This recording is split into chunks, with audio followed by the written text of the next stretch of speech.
Ketuanya enten. Oh, ketuanya ada. Silakan. Mas Ketua.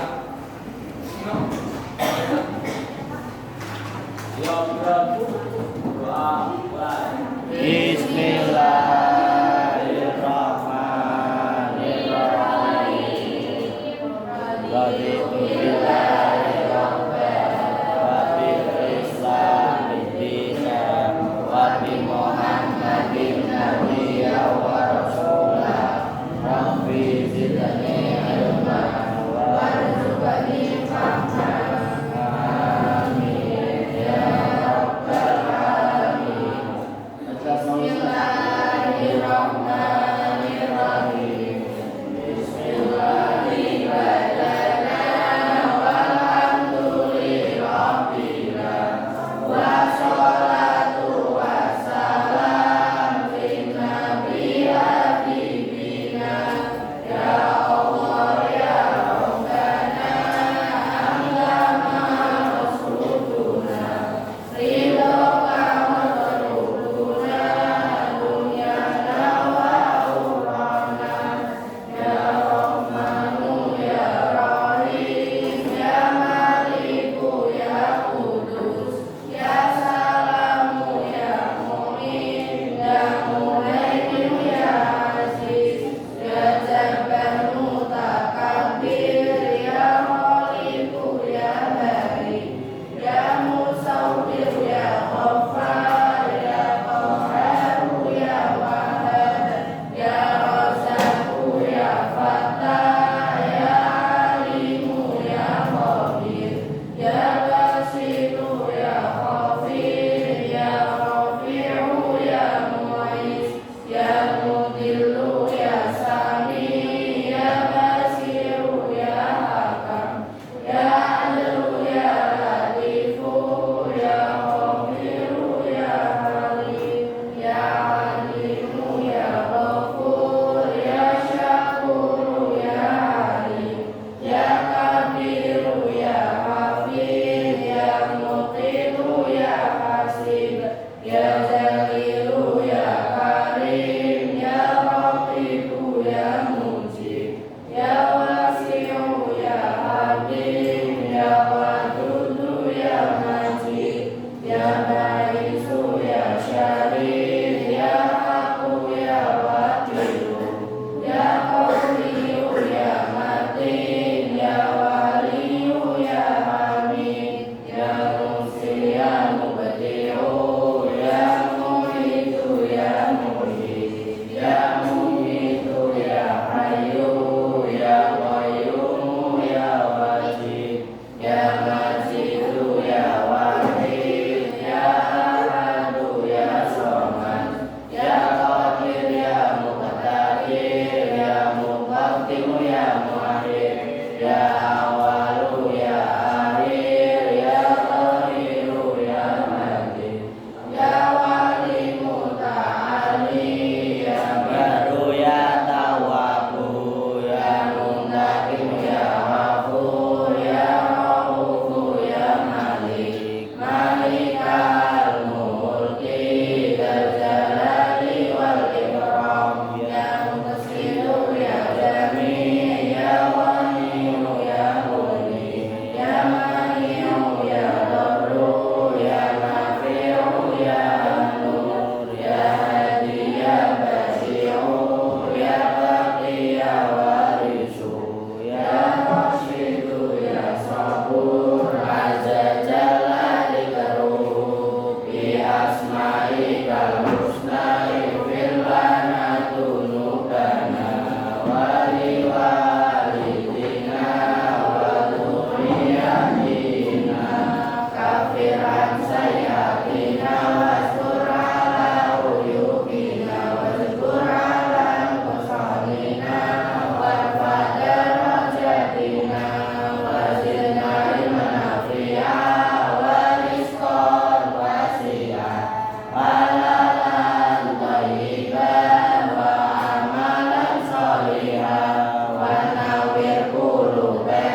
Ken.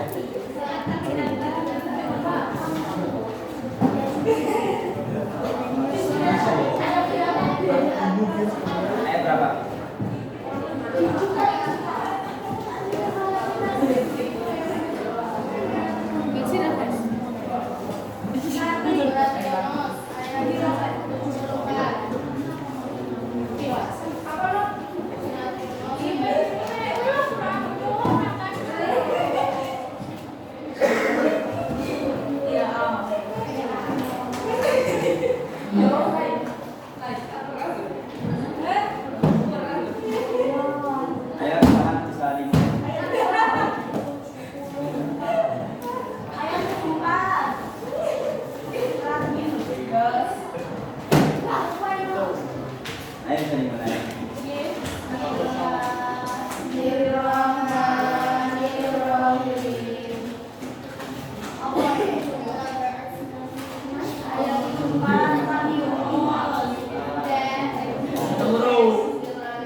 SD ya ora telu ya telu.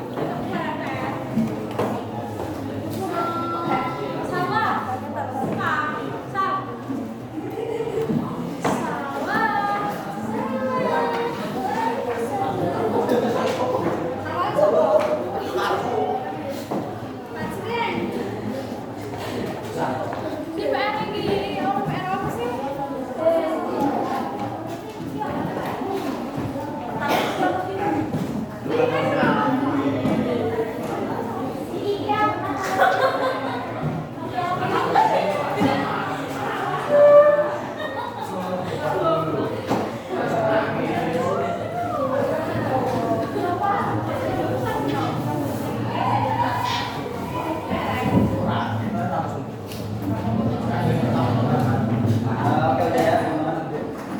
Bismillahirrahmanirrahim.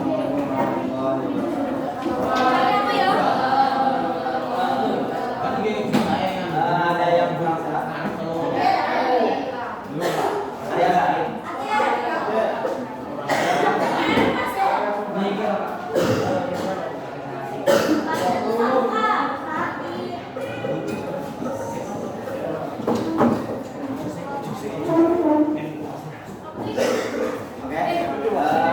Kan lewat dari rumahku juga. Bang, Kita bisa lihat. Anas. Kenapa tuh Anas? Anu, ini loh, emang gua ampas-ampas di dalam perut. Ya, B Ya, mondok. Oh, oke. Barusan di jalan mana? Jalan mana? Anissa, Aswa, Ayunda, Nas, Bagas, Don. Charlie, Enggar, mana? Dereng pamah, Pak. Apa? Belum berangkat. Oh, habis mandi kok. Baru habis mandi. Airnya habis, Pak, pondok. Diapain aja ya? Pasti berangkat. Telat paling, Pak. Paris, Bilang sama aku mau telat. Paris, Gilang, Leperon. Gilang, Lawita kok nggak ada. buat nenten Gilang, Pak. Peron. Istiana, Peron. Laila, Contoh. Laili, Kono tinggal. Laili lagi, Linda, Dia kalau M Azizi, M Rahel, kayak kilo nas. Gue neng jero Al-Fatah kok enak krincingnya bisa. Lu kelondak penting bae. M Ya, ya, tujuh bisa. Mariatus, Aku lo mangkat ini. Nurfat, Oriza,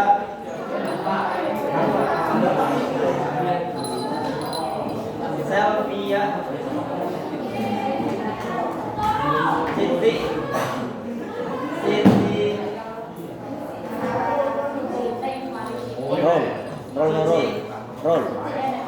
Roll. Kowe kayak kon ning kelase Mas. Syaraf, Dek kae. Dino mungkin. Syaraf, Sakit. Ya ora ngerti ya kono ngomongnya bengi kowe seseran.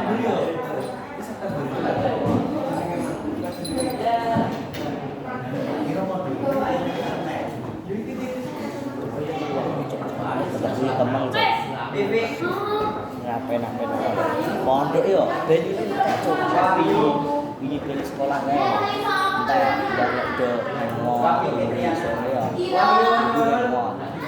lah Wahyu Fitriana, iki mau ben winten ran ben Wahyu, Wah, Lah, aku cocokno kuwi sedurung subuh satu saya. Kan iki enak. Lah iki mau sing perang sing diwudu tok sing urip. Lah yo ojo jenenge wis masjid ngomong gitu. Sing man lho enak satu boarding bareng.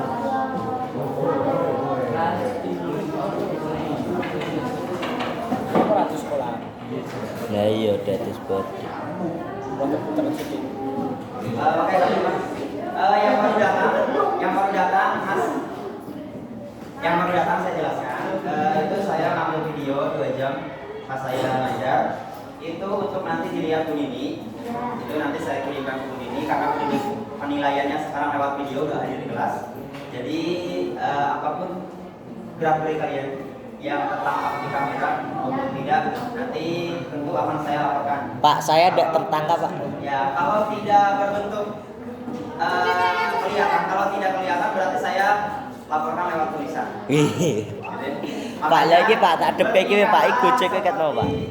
Orang yang memang niat kesini mau belajar, mau menuntut. Lho Pak, pala dolan apa wi Pak? Biar kalian nggak salah niat. Kalian udah bayar, orang tua kalian udah kasih bayar 100. Iki vlog tenan kita. 100.000 per bulan. Kalian kesini, ya kalian kesini belajarnya agak niat, gak bener-bener nanti malah orang tua kalian yang kasihan. Jangan ya, orang tua kalian yang kasihan. Kalau kalian sayang sama orang tua kalian, kalian menganggap bahwa itu orang tua kalian, maka tolong hargai setiap usaha yang mereka lakukan.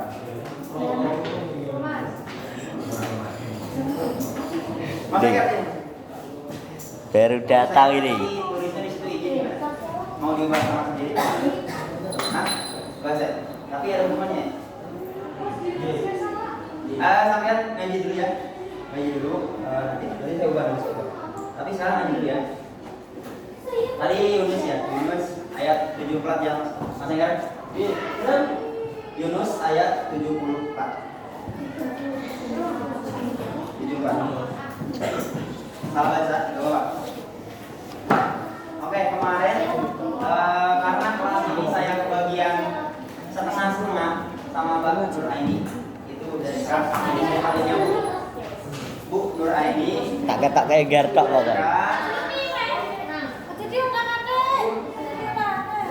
Ngopo? Iya ketok. Udah, udah.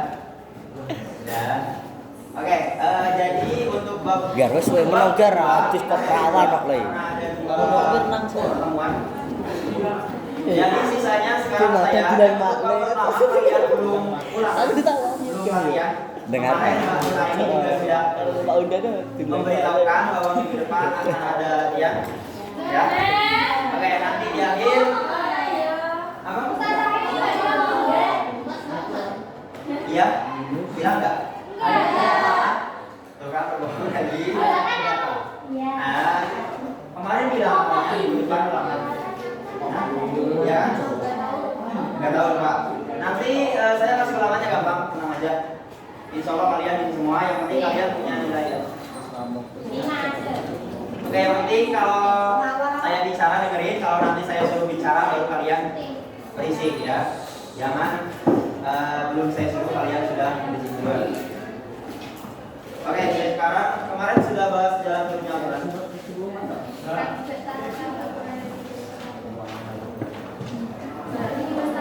Gar, bukuku gar. Yang saya jalan turunnya Al-Quran bukan ngomong. Oh, bukan saya. Oh, baru tahap. Katanya udah sampai cek. Baru tahap. Oke, sekarang cek. Sejarah turunnya Al-Quran kepada Nabi Muhammad ya.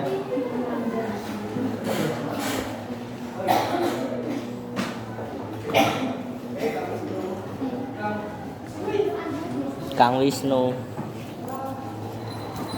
Kepada Nabi Muhammad. Kelas ini kamu mau kopi? Oke. Kopi. Kalian tulis apa ya? Kalian cukup tulis apa yang saya sampaikan. Yang pertama tentang sejarah turunnya Al-Quran kepada kepada Nabi Muhammad. Yang pertama itu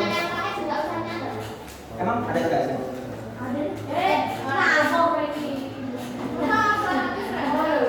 Yang pertama waktu turunnya Quran tanggal 17 Ramadan. Bulan Ramadan. Oke. Turunnya 17 Ramadan waktu umur Nabi berusia 41 tahun. Udah ditulis? Hah? Ya berarti udah ada toh. Kok ada 17?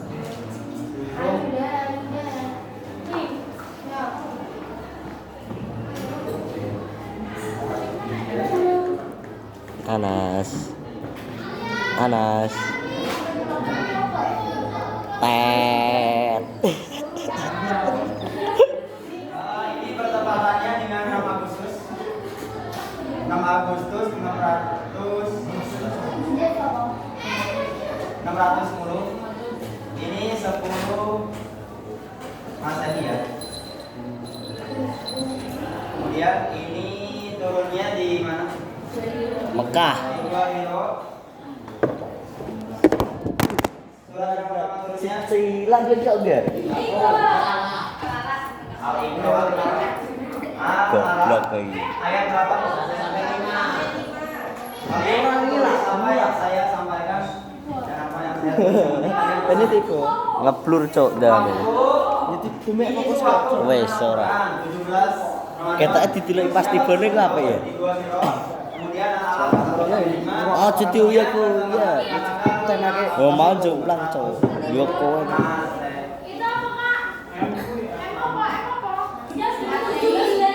Terus kenapa? Ora najis. 17 Ramadan ya. Sing niat to, Pak. Tulisan kok ngono lho. Sing ikhlas sithik. Sing ikhlas sithik. Makanya dengerin Toyo. Ya, maaf. Tadi dengerin. Ya. Ya. Udah ya. Yang selanjutnya itu Gar iki wah kowe iki buyak gar. Kemudian wahyu terakhir. Ini ya. Ini wahyu pertamanya kan ini. Kemudian wahyu terakhirnya adalah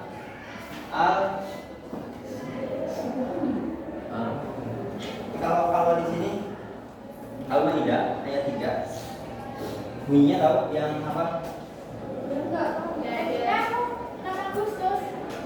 Ya, 6 Agustus. 6 Agustus ini Al-Maidah. Al-Maidah ayat 3. Ini wahyu terakhir, ini wahyu pertama. Ini wahyu terakhir. Al-Maidah ayat 3 ya. Tanggalnya 9 Zulhijjah. Gar. Kita retak gar. HP ini. Kita ikat mau pakai apa ya? 10 Hijriah.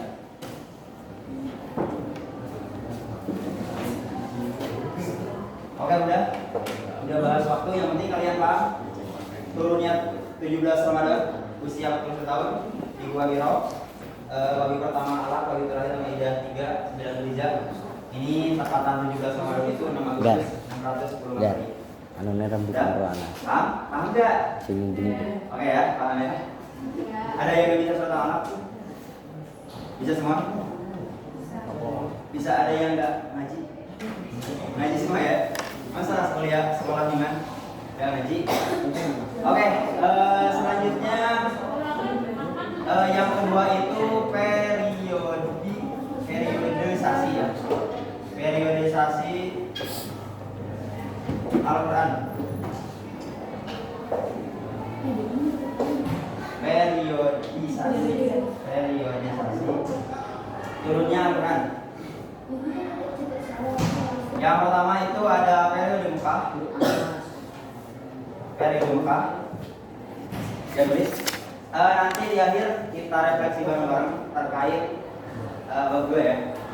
Bukan latihan tapi hanya refleksi untuk mengingat seberapa ingatkah kalian mengenai materi bab 2. Tidak akan masuk nilai. Yang masuk nilai nanti bab 1 ya. Yang kedua Madinah.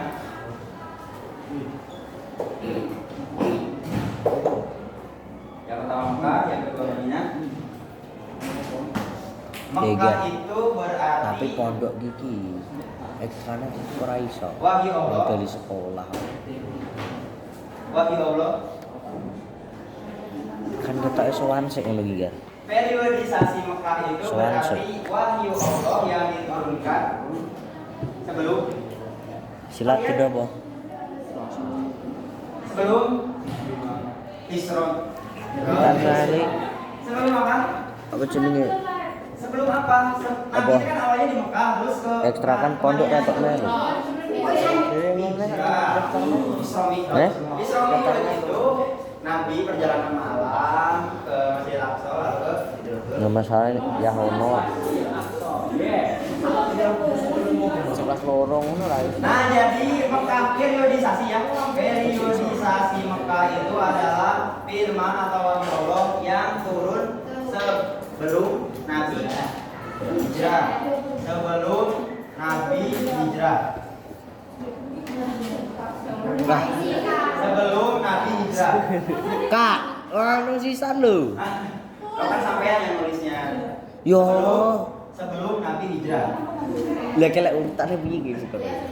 Ya udah ya. Kemudian berarti yang Mekah itu adalah setelah Nabi hijrah. Nah, Wah, kok lebih. ya. Kalau ini sebelum, kalau ini setelah atau sudah. Aku ya nulisnya ngono men kan sing maca iso ora. Yang penting kalian ingat. Oh ya pasti ingat bahwa maksudnya yang Mekah kan Nabi awal mula di Mekah kemudian hijrah ke Madinah. Masih kan? Udah baca?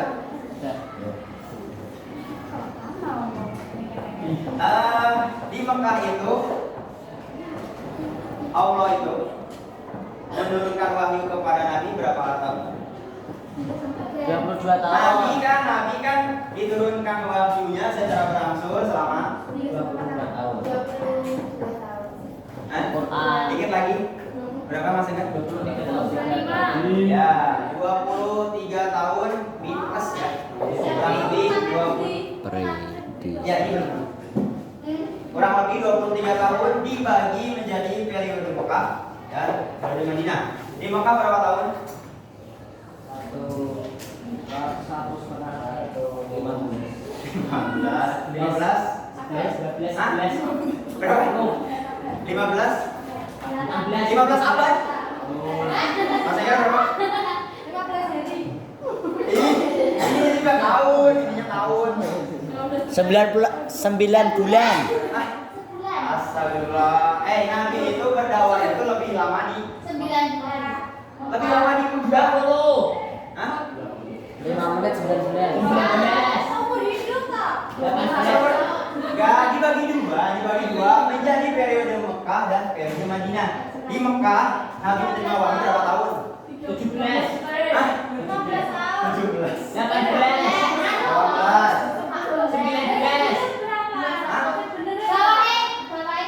21. Ya, 20. Berarti ini kan 23 ya. Ini tuh dibulatkan ya. Sebenarnya kan 22 tahun.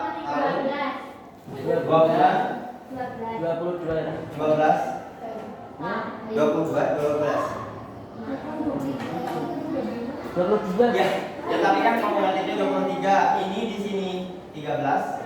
Berarti di sini kalian bisa ngitung? Kalian bisa ngitung? Ini loh 3 tahun. Astagfirullah. Kalian pagi-pagi udah mulai otaknya?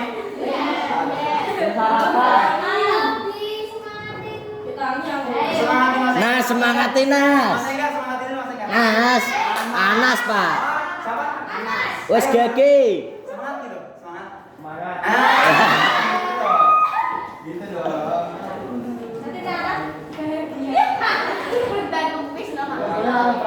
Tapi ini secara garis besarnya adalah 12 tahun.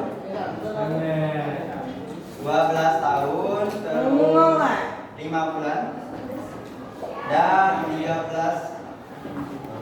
hari ya. Sementara ini yang Madinah 9 tahun 9 bulan 9 bulan 9 hari. Nah ini tapi ini tetap simulasinya jadi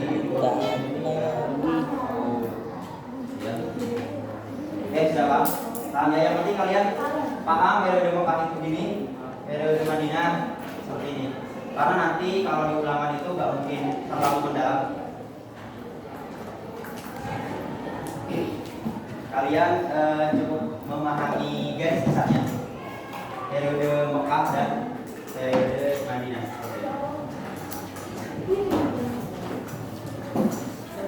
Oke, ada yang ditanyakan terkait periode ini? Udah bisa semua? Paham kan? Masih kan? Insyaallah ya. Nanti catatan di akhir saya lihat ya. Catatan di akhir saya lihat. Saya harapkan teman-teman juga ikut nulis semua ya. Oke. Terkait sejarah turunnya Al-Quran, saya rasa sudah cukup. Kalian cukup pahami yang berkaitan dengan hal-hal yang mungkin sangat penting saja ya. Oke, sudah boleh saya hapus. Oke, di akhir saya coba cek tulisannya. Semoga tulisannya ada ya. Saya sudah kasih keringanan, nulisnya cuma segini, masa masih. Oh. Kayak dengar sih. Iya.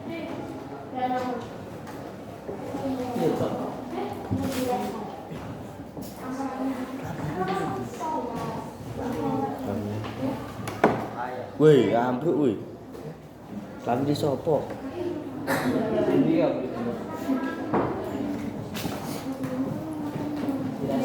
Kita makan di depan Ya, ya, boleh lanjut. Ya, saya hapus. ya, silakan. Oke, saya hapus.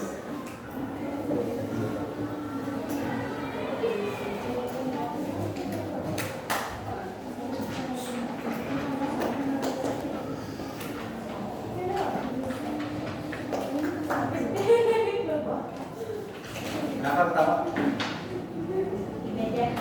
Ibadah. Oke, ketawanya nanti ya, ketawanya nanti. Lebih nanti ya. Kalau senyum jangan ketawa nanti itu. Terima kasih. Piye to? Oke, sekarang kita ke D. Ada spidol? Tak isake, Pak. Orang ini spidolnya kelas.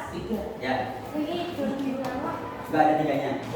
Yang tadi kan saya yang hikmah. Nah, itu saya. spidol kelas. Periodisasi itu cuma ada 2 ya. Dek ini beli selamat ra. Sekarang kita Dari mana? D. Ucul. Itu tentang Apa? hikmah dan rahasia. Wingi ra ngopo-ngopo juga. Dia pusi tak percaya. Diturunkannya Quran secara langsung.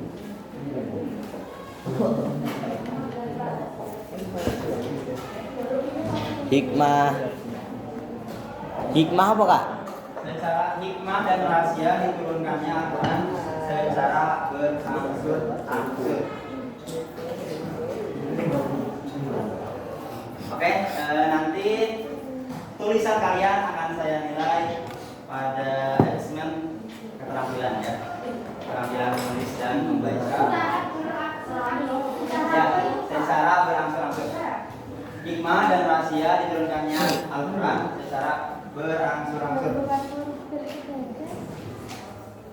Berhenti. Kalau kalian masih ingat bahwa di bab sebelum ini, di poin sebelum ini, Al-Quran itu kata Asyuti, masih ingat? Gak ingat? Menurut Asyuti itu kan ada 2 tahap, ya.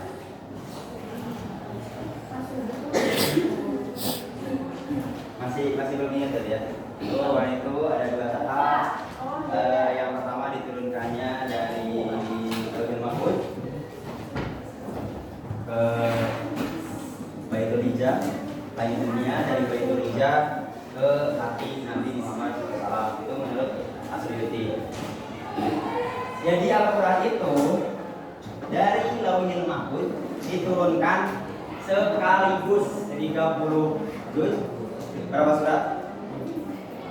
114 surat. Berapa ayat? 1000. Ya, ada bilang seperti itu. Dengan ayat segitu itu diturunkan oleh Allah secara langsung dari Lauhul Mahfuz ke Baitul Izzah. Baitul Izzah itu langit yang paling dekat dengan dunia. Itu menurut Asy'ari ya. Kalian belum dijelaskan itu? Udah ada kok. Lupa ya, berarti lupa ya. Itu menurut Asy'ari. Ada ya? Itu menurut Asy'ari dua tahap awal. Ya. Nah, kenapa diturunkan dari Baitul Izzah ke nabinya secara berangsur-angsur, enggak sekaligus? Yang pertama untuk menguatkan Apa tadi? untuk menguatkan kasih Nabi.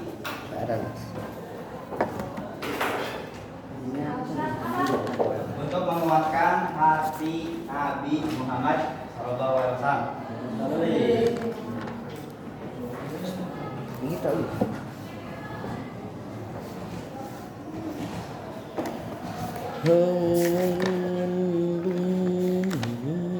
Kenapa hal ini bisa terjadi?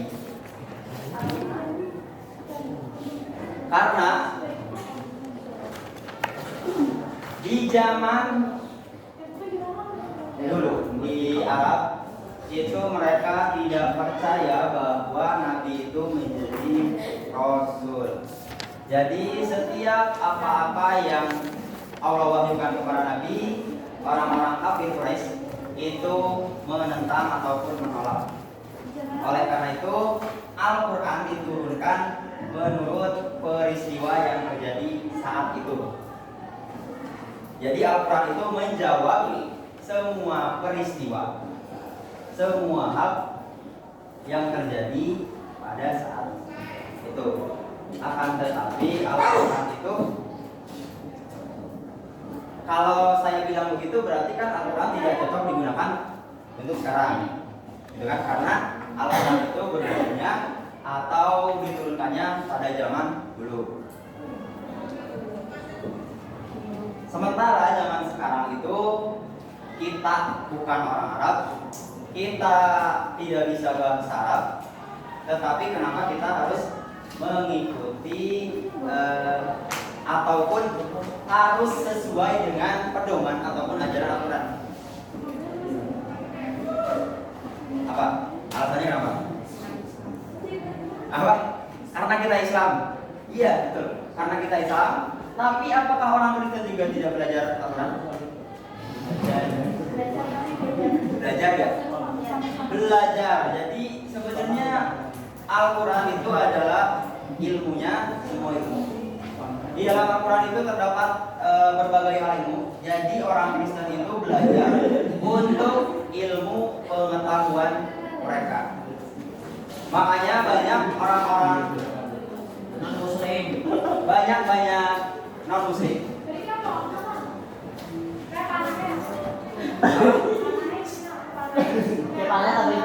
Ini Islam, ini non-muslim. Jadi banyak orang-orang non-muslim yang mempelajari Al-Quran hanya untuk ilmu pengetahuan, dan mereka ingin membantah bahwa Al-Quran itu hanya karangan orang-orang terdahulu.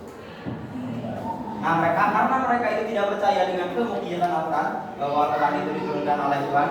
Jadi mereka itu belajar Al-Quran untuk membantah Al-Quran itu sendiri. Untuk membantah Al-Quran itu sendiri.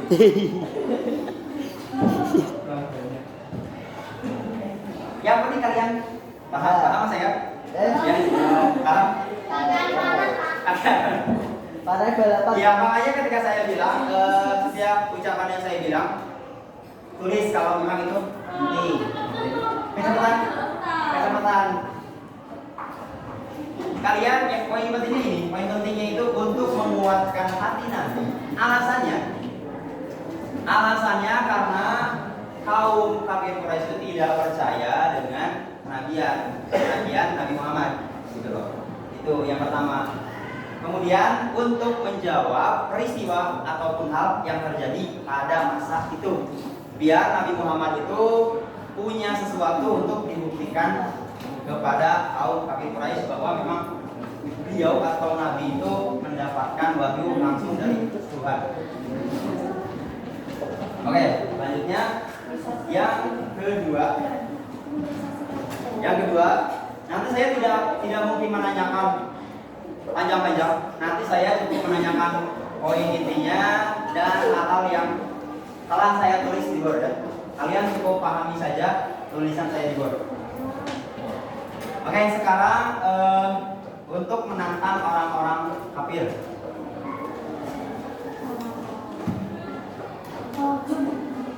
Untuk menantang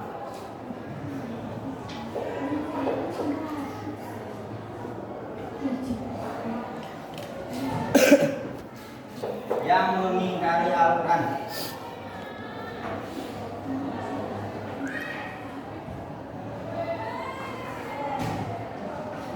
Oke, kenapa orang-orang kafir harus ditantang? Sejarah. Saya ceritakan satu sejarah bahwa dulu ketika orang kafir tidak percaya bahwa Al-Quran itu bukan karangan Nabi ataupun karangan sahabat ataupun buatan manusia, Allah menurunkan wahyu yang berisi tantangan untuk membuat yang serupa dengan Al-Quran.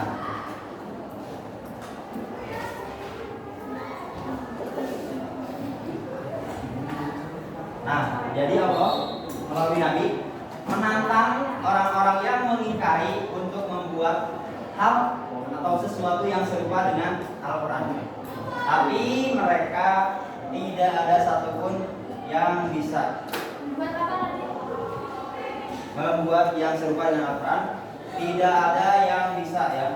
Tidak ada yang bisa sampai saat ini. Makanya di Indonesia sekarang banyak sekali percetakan Al-Quran yang memang membutuhkan orang-orang yang hafal Al-Quran untuk mendeteksi apakah Al-Quran itu ada penyelewengan oleh pihak-pihak yang tidak bertanggung jawab. Kak itu apa kak? Penyelewengan atau pengubahan. Karena Al-Quran itu kan kalau diubah satu huruf saja itu bisa berubah arti dan maknanya. Jadi kemarin pada tahun 2000-an Indonesia pernah dikirim 6 truk Al-Quran dari Iran. Itu semua ini ternyata sudah diubah ya. Ini sudah diubah dan dikembalikan lagi oleh pemerintah Indonesia ke sana. Jadi mereka itu mau hibah Al-Quran 6 truk ke Indonesia. Tapi karena setelah dicek oleh pentanjik ataupun pendeteksi di Indonesia itu ternyata ada beberapa ayat dan surah yang salah, tidak sesuai. Jadi dikembalikan lagi. Jadi kalau kalian sekarang berencana buat ubah Al-Quran, silakan kalau bisa. Ya. Kalau kalian bisa berarti kalian hebat gitu ya. Soalnya seorang profesor itu bahkan dari zaman dahulu sampai sekarang belum ada yang mampu dan bisa membuat satu ayat bahkan satu surat yang serupa dengan Al-Quran. Penyelewengan. Apa? Untuk menantang, kalau ini untuk membuat, ini untuk menantang orang kafir yang mengingkari Al-Quran. Jadi tantangannya itu Allah mewahyukan kepada Nabi untuk menantang orang kafir untuk membuat yang serupa dengan Al-Quran. Tapi mereka tidak bisa. Tidak bisa. Hah? Apa? Kondawi. Kenapa nggak bisa? bukan kalau nyalin itu berarti kan tidak mencipta tapi meniru ya. Kalau menyalin itu, ini Allah itu menantang untuk menciptakan yang serupa dengan Al-Quran, tapi mereka tidak bisa. Oke, udah paham? Udah, Mas Enggar? Udah. Tulisannya ya Mas Enggar, tulisannya nanti saya cek Mas Enggar. Oke, lanjut ke supaya mudah dipahami dan dihafal. Supaya mudah dipahami dan dihafal.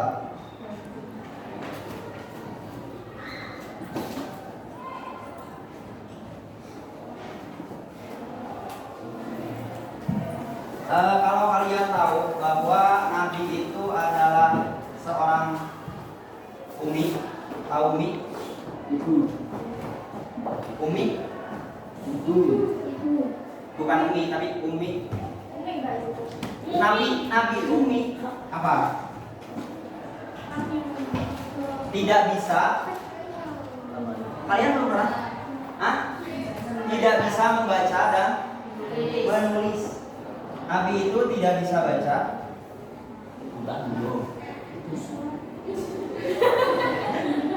Tidak bisa baca dan menulis itu ya, umi itu ya. Umi. Makanya pada zaman dahulu itu Al-Quran itu lebih identik dengan dihafal dan dipahami maksudnya, gitu ya. Karena memang pada zaman dahulu itu orang-orang kebanyakan menghafal, bukan membaca ataupun menulis.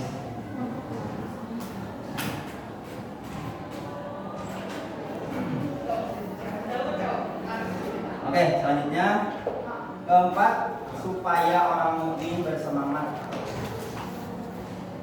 Dan sangatnya. Supaya orang mukmin bersemangat. Dia mengamalkannya maksudnya. Ya. Dia mengamalkannya.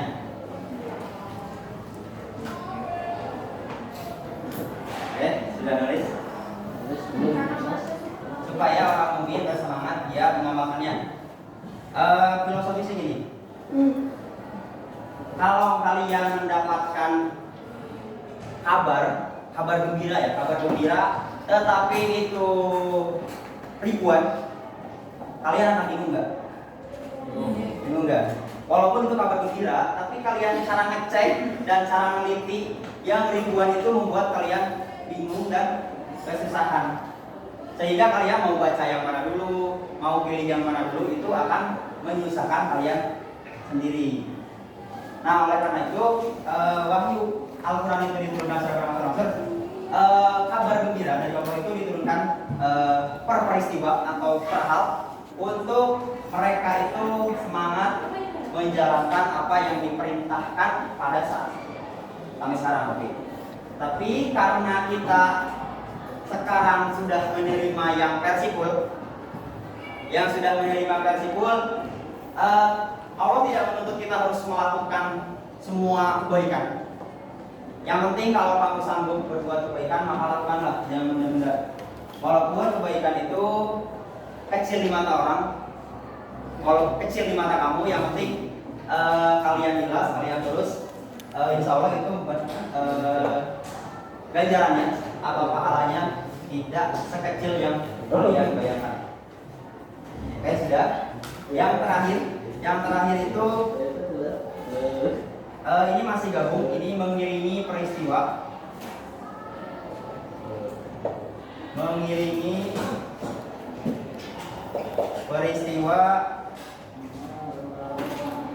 Masyarakat, peristiwa dalam masyarakat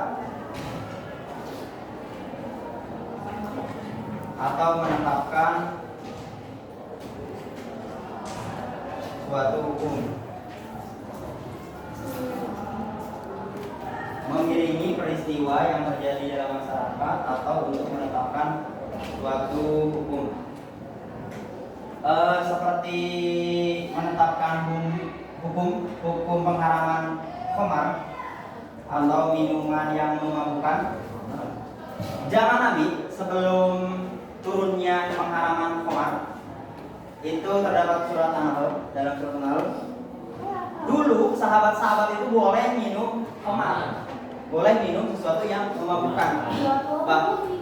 Bahkan mereka setelah masuk Islam pun masih boleh minum ini.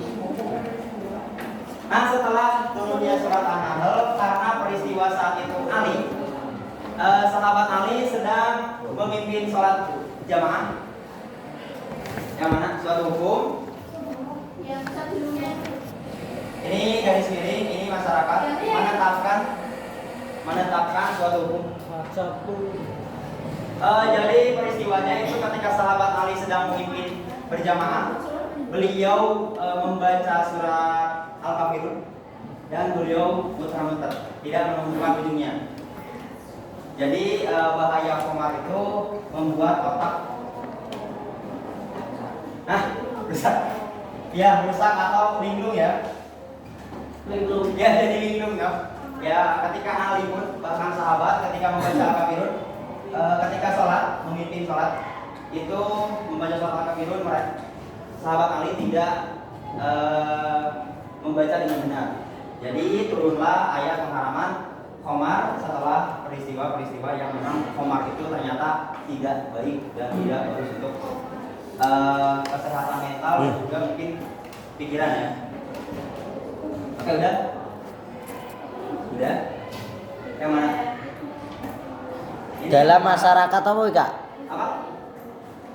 Ini menyebabkannya linglung atau Dalam masyarakat atau menentukan. Masyarakat garis miring menetapkan suatu hukum.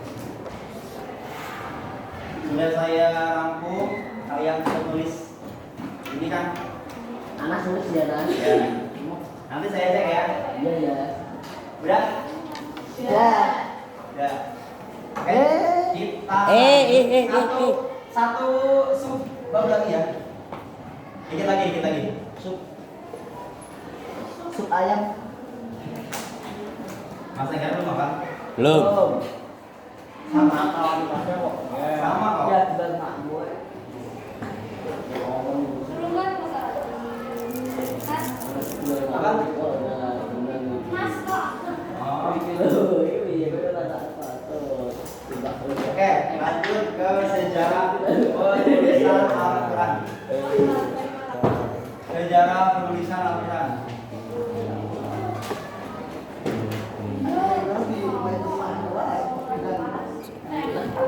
Sejarah penulisan Al-Quran.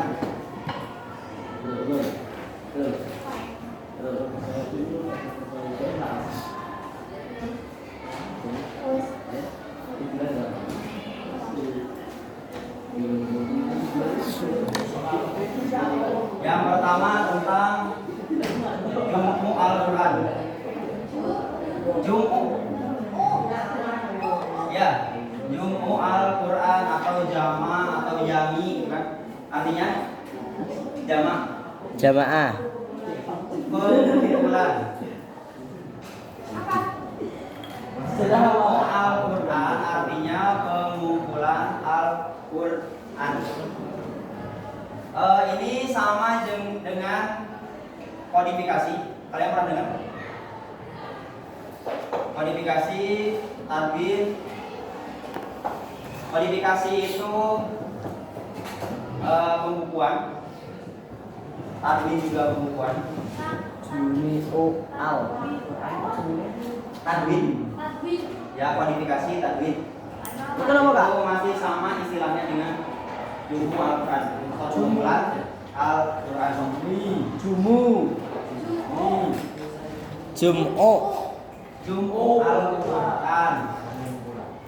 Oke, sekarang ke B-nya ya. Ini tadi ya. Penulisan Al-Quran zaman Nabi. Penulisan zaman Nabi atau masa Nabi ya. sastra.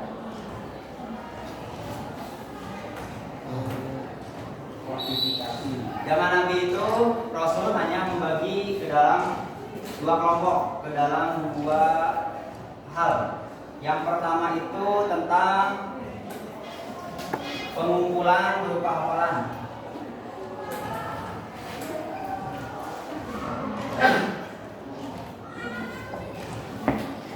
Gan. Yang kedua pengumpulan berupa penulisan kitab, hafalan dan apa lagi?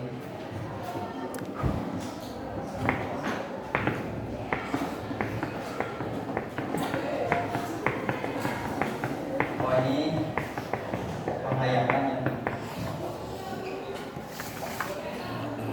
Kalau yang ini berupa pencatatan Al-Quran. Itu kalau zaman Nabi tidak tulisan di kamu menulis dalam suatu kitab, akan tetapi lebih fokus kepada berupa hafalan, pengumpulan dan pencatatan. Monas. Itu zaman Nabi ya. Karena masih ada Nabi sebagai mufasir atau yang menafsirkan Al-Quran itu sendiri, jadi Al-Quran pada saat itu belum sempat untuk dibukukan karena masih hidup Nabi ya, karena masih ada Nabi. Kemudian lanjut ke tahap sahabat Abu Bakar. Sahabat Abu Bakar. Sahabat Abu Bakar. Oke, pada awalnya ini saya ceritakan yang penting kalian ingat. Pada awalnya Abu Bakar itu tidak mau untuk membukukan atau menuliskan Al-Quran menjadi satu bentuk ya. Akan tetapi karena permintaan dari sahabat Umar supaya Abu Bakar mau membukukan Al-Quran, karena pada zaman itu banyak sekali hadirnya nabi palsu, nabi palsu, kemudian banyak juga hadis palsu juga. Banyak nabi palsu, hadis palsu yang tak pada zaman Abu Bakar itu banyak bermunculan nabi palsu dan banyak juga hadis palsu. Jadi takutnya Al-Quran itu tercampur dengan ayat-ayat yang palsu. Nah, jadi pada filter nih, Pak. masih berupa dikumpulkannya Al-Quran dari daun, tulang, batu, dan lain-lain. Ini baru dikumpulkan. Kemudian ditulis ulang, tetapi belum disusun seperti Al-Quran yang saat ini. Hanya berupa ditulis untuk penjagaan, untuk dijaga supaya memang tidak tercampur. Kemudian yang terakhir itu ada zamannya Utsman bin Affan.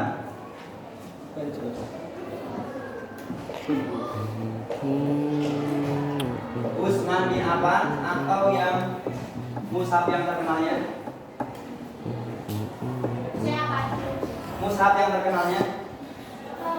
Mushaf yang kita baca. Mushaf apa? Kok bercecene, Pak? Wah, ngelah iki. Utsman bin Affan yang sampai sekarang masih kita baca mushafnya. Mushaf apaan? Mushaf apa saya kan? Mushaf Al-Quran. Mushaf Utsmani. Merek sarung Pak bin Affan. Mushaf, percontohan mushaf di seluruh dunia itu meniru mushafnya sahabat Utsman bin Affan. Karena kalau di Abu Bakar itu cuma pengumpulan, di mushaf Utsmani ini berupa penulisan versi full penulisan, kemudian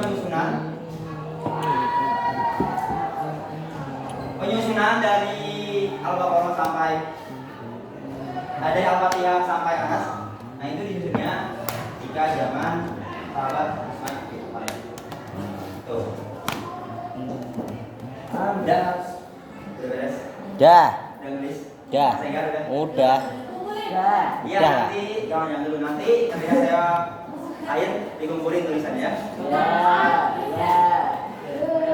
Tulisannya dikumpulin ya. Dicek aja.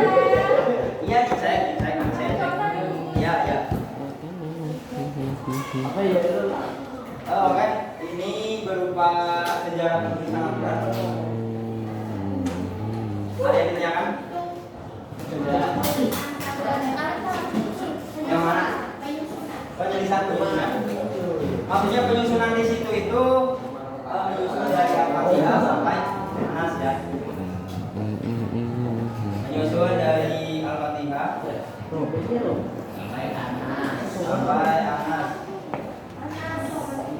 sampai Anas. Penulisan Utsman bin Affan yang dikenalnya Mushaf Utsmani. Mushaf Utsmani. Kemudian di sini dilakukan penulisan, penyusunan dari Al-Fatihah. Ada tanyakan? Udah paham semua berarti ya? Udah paham semua? Udah paham? Ini udah paham? Udah paham? Udah paham? Oke, karena bab kedua sudah. Mari silakan kalian berdiri semua. Pemanasan sebelum olahraga. Berdiri semua. Pemanasan sebelum olahraga.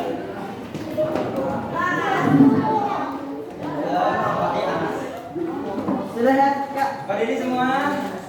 Ayo. Ayo berdiri semua. Kalian kan mau olahraga nanti takut cedera, pemanasan dulu. Oke. Ya, bagus. Ayo udah, ayo Mas, jadi dulu. Oke, kita akan membahas menanyakan terkait bab 1 dan bab 2 ya. Bab 1 dan bab 2. 1 2 3. Oke. Pemanasan jadi. Woi. Pemanasannya gini.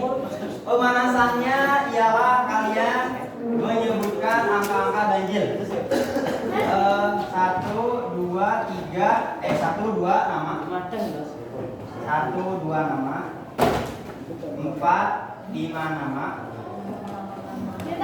7 8 nama. Paham enggak? 1 2 namanya. 4 5 namanya. Namanya? Ya, Warida. Ini kan tadi 6 ya. 6 berarti 6 itu kata-kata ganjil 3. Kata-kata ganjil 3 9. Ya, kelipatan 3 6 9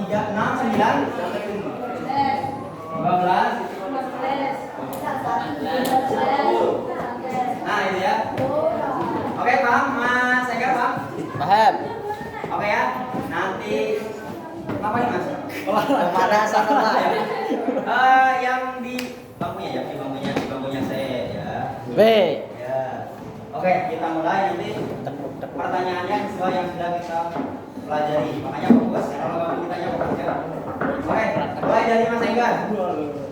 1 2 3. Oke, salah. Ya. Ini kita hapus dulu ya biar adil. Ini kita hapus dulu. Saya Satpol. Ayang Anas.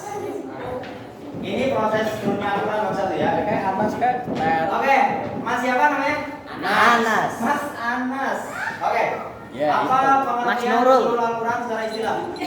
Sampai Anas. Secara istilah. Coba. Penurunan Al-Quran. Turunnya. Turunnya Al-Quran. Ya, Ya itu. itu doang. Ya bisa sih, tapi lengkapnya Yang turun selama Yang piye? Jo. Yulo. Kalian hadir, minggu kemarin hadir. Hadir. Bila. Ikut nulis. Insya Allah ikut. Ikut ya. Jadi arti nuzul Quran secara istilah itu apa? Lalu artinya menetap di suatu tempat. Itu secara bahasa. Secara istilahnya. Oh iya, jangan baca dulu. Apa? Enggak tahu. Adalah penurunan Al-Quran secara berangsur-angsur